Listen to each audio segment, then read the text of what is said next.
পাচারের মাঝপথে উত্তর 24 পরগনা জেলার বারাসাতে বিপুল পরিমাণ গাঁজা উদ্ধার করল বারাসাত থানার পুলিশ।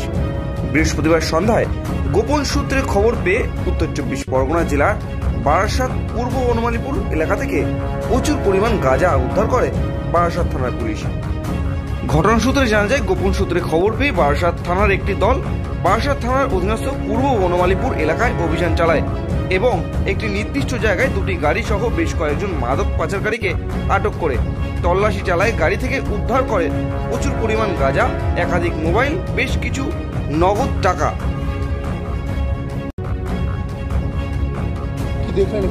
আমি দেখলাম অনেকগুলো পুলিশ গাড়ি দাঁড়িয়ে আছে এবং কিছু জিনিস তল্লাশি করছে।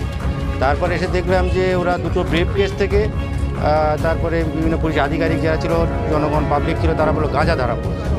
তা দেখলাম প্রায় 20 থেকে 27 কেজি মতো গাঁজা এখানে ওই ব্যাগ থেকে পুলিশ উদ্ধার করলো। এইটুকুই দেখতে পেলাম। আমি জনা দেখিনি, একটা গাড়িতে 3 জন বসে আছে, দেখতে পাচ্ছি।